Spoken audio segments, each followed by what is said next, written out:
Hey everybody, and welcome to episode 14 of Road Signs. Don't know how many more of these there's going to be because, yes, as of today, we are 9 days from WrestleMania. Down to single digits. Exciting, is it not?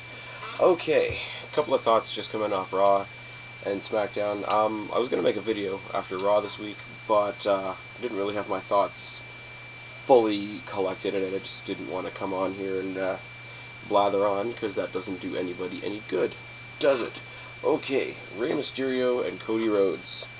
I'm looking forward to this match a lot more than I was when I first heard about it, started predicting that these guys were going to have a match. I like what they're doing with Cody Rhodes. Rey Mysterio is kind of like a mini John Cena, isn't he? Sort of like, everybody loves him. He's going to go in, he's going to, shake hands with the kids and make everybody happy and probably, if not definitely, win the match. Cody Rhodes, on the other hand, they've spent a lot more time developing and changing his character and taking him out of the dashing role, which was a really, really good move, because you couldn't go very much farther with that one without people, absolutely not giving a shit, which is what we were pretty damn close to when it happened. Cody Rhodes, he's coming out there, he's being all deranged, and he's, like he's losing his shit a bit. He's got the mask on, even though there's absolutely nothing wrong with his face. It's all good, all the little psychological type things and whatever, except for when he starts using the mask in the match. Only because it's been done so many times before. In wrestling, what's old is new again, and this one is old, and they're trying to act like it's new again. This thing of anybody wearing anything for protection, and suddenly it's a weapon, like we're all surprised. The two biggest examples I could think of are also two of the lamest, probably. If you think way, way, way back to when the Nation of Domination was in its prominence, and D'Lo Brown supposedly bruised his sternum or something like that, so they gave him a retarded-looking referee-style chest pad thing that was supposed to be a weapon, and he started frog splashing people with it, which didn't make any sense. And the other example being when Triple H broke the Big Show's hand with a sledgehammer, and Big Show started using the fist with the cast on it as a weapon. Obviously, if you actually had a bruised sternum, you wouldn't be jumping off the ropes and using anything on anybody. And obviously, if you had a broken hand, you wouldn't be punching people with it. And obviously, if Cody Rhodes' face is that fucked up, he wouldn't be headbutting people with it. Little thing, little fail-safe sort of gimmicks that they sit back on that are annoying. But other than that, I think what they're doing with Cody Rhodes is great. They've made him into a nutcase as opposed to this grandstanding Ken doll of an idiot. And Rey Mysterio is Rey Mysterio. He'll be the guy that goes and faces Sin Cara when Sin Cara comes into the WWE. Other than that, I really don't know where they can go with Rey Mysterio. That's all I gotta say on that. It's mostly good. I just, the mask gimmick is a bit much.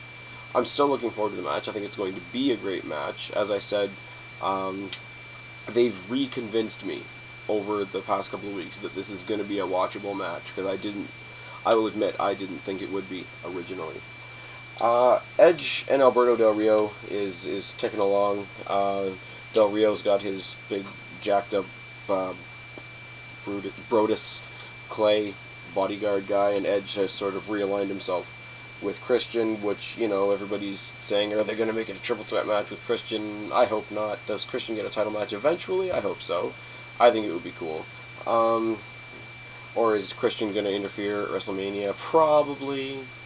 With the storyline of Del Rio getting him out there for 6 months with his fucked up tech and whatever. So it's all good. Edge has his backup, Del Rio has his backup, for lack of a better term. WrestleMania could do without Brodus Clay, I'm pretty sure. But, gonna be a good match, despite, I haven't changed my opinion on Alberto Del Rio. I don't think he's the greatest character in the world. He doesn't really make me give a shit, but I'm growing a respect for what he can do in the ring. And anybody that doesn't know the respect that I have for Edge, and Christian for that matter, hasn't been watching my videos, have they? Now, here's my problem with this one. They are really pushing this sort of underlying rivalry between Edge and Drew McIntyre, which is fine, but it doesn't do anything for the match that they're going to have in 9 nights. It doesn't build any suspense. It doesn't lend itself to that storyline at all. I understand why they fought tonight on SmackDown. It was a chance for Edge to really, really go out and sell that Del Rio fucked up his arm a couple weeks ago, and lend some credence to that. But he could have fought anybody for that. Like, they're really pushing this Drew McIntyre thing, which is unfortunate because I think once Del Rio's out of the way and this main event at WrestleMania is out of the way, whether Edge still has the title or not, he could go on and have a wicked rivalry with Drew McIntyre with nobody else there to muddle it up. But I just, it's the theme this WrestleMania, isn't it? Like, one-on-one matches. There's no triple threat matches, which is awesome because we always seem to have a triple threat match at every WrestleMania. Or it's always not this immediate past WrestleMania, but like a couple WrestleManias before that, it always seemed to be at least one of the title matches was a one-on-one and one of the title matches was a triple threat. Now, triple threats can be done well, but if you're expecting one every year, then it's not special anymore, is it? Now, why have a third man in a match that's already going to be good and already has two sort of outside people built into the story? That being said, if Drew McIntyre does get to have a full-on intense rivalry with Edge, I think it'll be exactly the push that Drew McIntyre needs. All through last year, everybody was saying, people I watched on here, people I watched on television, that did like the after wrestling shows and right after wrestling and aftermath and all those things, they were all saying, yeah, Drew McIntyre is great, but what are they doing with him? Like, they're not really doing much. They tried to put him into a couple different tag team situations, and they tried to get him into a storyline with Kelly that nobody gave a shit about, so they threw the brakes on that right quickly. But if they put him in a match, like if they put him in a rivalry situation with Edge will make him look like $1 million. But have it make more sense. That being said, him being the third wheel on that, when we go to Cena and The Miz and the world's most electrifying third man, The Rock, yeah, the whole Rock Cena thing is getting stale and we're not even there yet. And The Miz has had to bust his ass just to get recognized as the champion in the match, which is kind of sad. A, because the champion himself should not be an afterthought. B, because he's the one that's actually in the match. And C, because I think The Miz is awesome. I would love, it would be an early Christmas present to me for the next 10 years if Miz walks out with a victory over Cena at Mania. I'm not dumb. It's not going to happen. But I would just love to see The Miz and The Rock just smoke the fuck out of John Cena and leave him there, within an inch of his life. I would love to see. It's not going to happen. Super Cena's going to go home with the belt at the end of the day, no matter what anybody else does to him or whatever else happens in the process. But, we can dream, can't we? Now, The Rock is going to be on Raw this Monday, and the three of them are going to face off. The three of them, like it's a three-part story, and it's not. It's one-on-one. It's Cena and The Miz for the championship, and The Rock is the host. So why do they have this face-to-face-to-face situation that they're building up for Monday Night Raw, the last Monday Night Raw before WrestleMania, to take the focus away from the champion? I questioned it. I mean, I'm a mark for The Rock. I don't mind seeing I'll take any excuse to see The Rock in the ring, but it doesn't make sense, does it? Okay. WrestleMania has been notorious the past couple years for either leaving out the U.S. title or leaving out the Intercontinental title because of, various mixed tags and Money in the Bank or Battle Royals or just other things that kept the champion from defending their championship. But we have a U.S. title match this year at Mania, do we not? Sheamus just nabbed the title from Daniel Bryan to break a really, really embarrassing and depressing losing streak that he was having.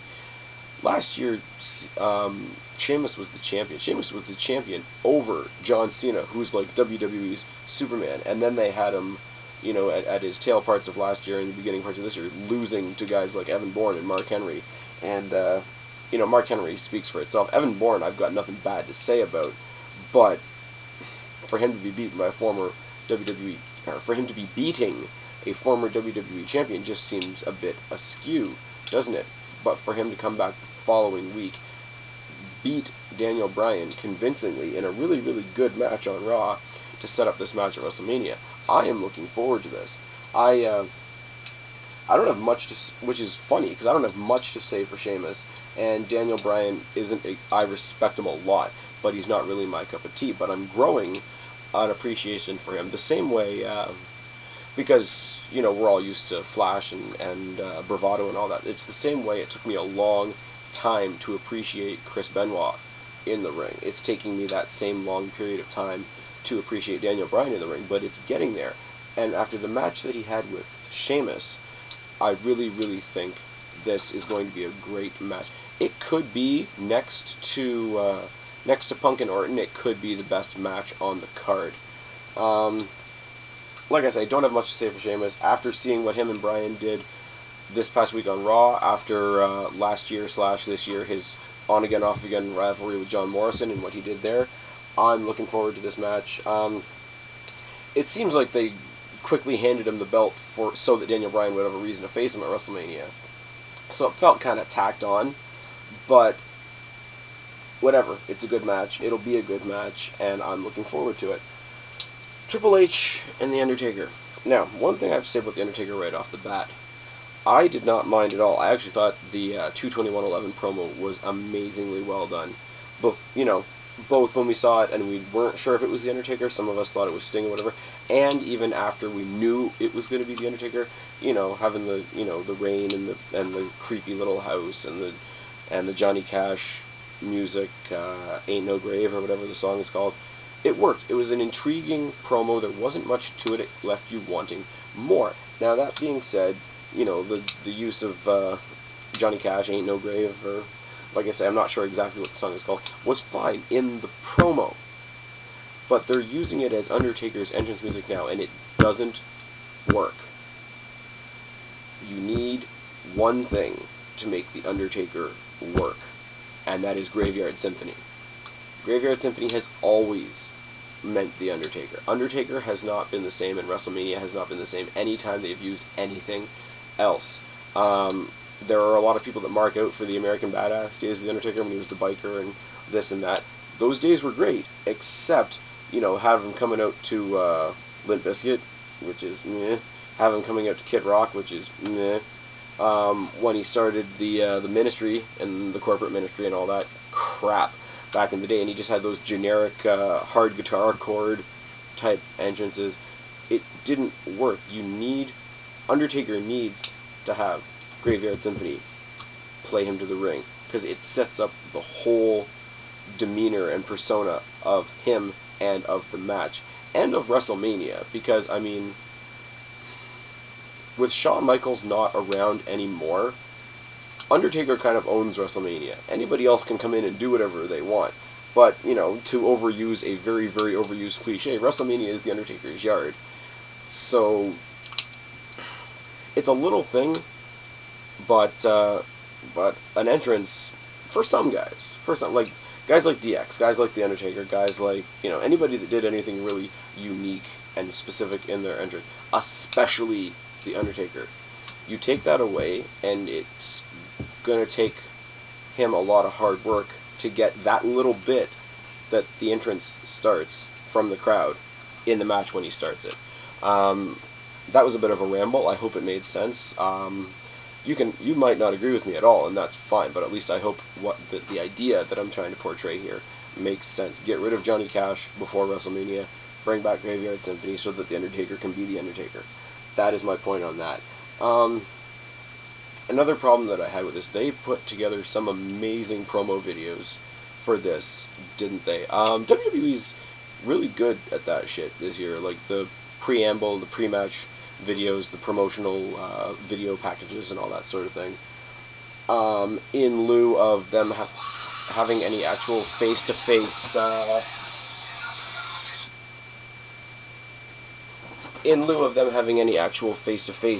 confrontation, because they haven't, and they're keeping that away from people, which I think is awesome, and it builds suspicion and such and so forth.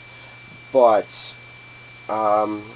the one they did this past week on Raw and on SmackDown had all the superstars, all the ones that are fighting at this year's WrestleMania, and a bunch of old Hall of Famers and stuff like that, all putting over The Undertaker and Triple H, all putting over the match, all putting over those two individuals. And the only thing is they did this video package so well that anybody that participated in it was sort of burying their own participation in WrestleMania this year. And I don't see how that benefits anybody, because I don't think this is going to be the best match of the night by far. Which brings me to the next point, that everybody says this is going to be the war to end all wars. This is going to be the Undertaker at WrestleMania match to end all the others. It's going to be a good match. I get that.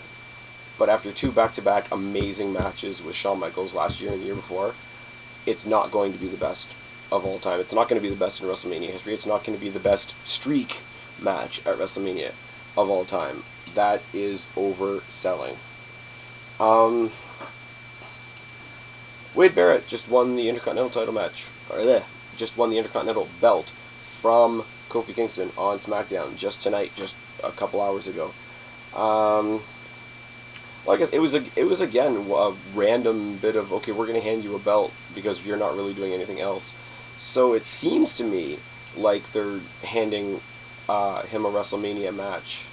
They're handing these two a WrestleMania match the exact same way they did on Raw. And I don't like when they do parallels between Raw and SmackDown at WrestleMania.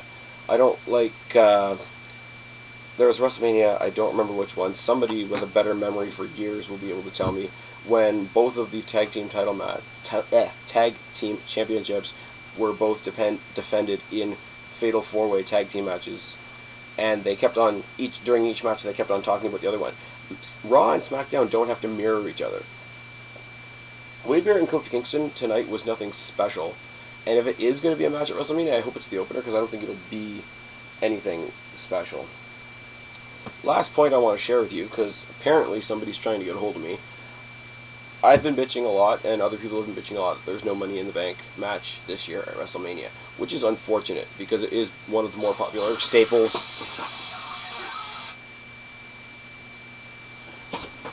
It is one of the more popular staples of WrestleMania, but because you don't have Money in the Bank, there's about 3 other matches on here that you have because you don't have Money in the Bank, where guys are getting an individual chance to shine. And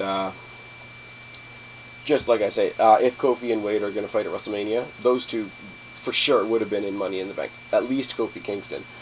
Team Ziggler versus Team Morrison wouldn't happen, because Ziggler and Morrison for sure would have been in Money in the Bank if they were having it. Daniel Bryan and Sheamus, I don't know if they would have exactly fit in a Money in the Bank match, but Money in the Bank has had people that immensely didn't fit before. So I'm willing to bet that those guys would have been in it if they had one. Now, so my bottom line thought on that, does it suck that they didn't do Money in the Bank this year? For people that like the match itself, yes, it does. In general, for the quality of the pay-per-view, I think in the long run it's going to help, because we got 3 other, okay, Team Ziggler versus Team Morrison with the ladies and Snooki and all that bullshit. Those 2 guys' participation in that match is going to be awesome. Sheamus and Daniel Bryan, one-on-one, is going to be awesome. Kofi Kingston, Wade Barrett, like I say, if it's a warm-up match, it'll be good. So those of us that are pissed off that there's no Money in the Bank match might just have to suck it up and enjoy the 3 matches that we get instead. Poor us. Boo-hoo. I've been Spaz. Subscribe up there. Talk down there. Let me know what you think. And guys, there's 9 days left. Get excited.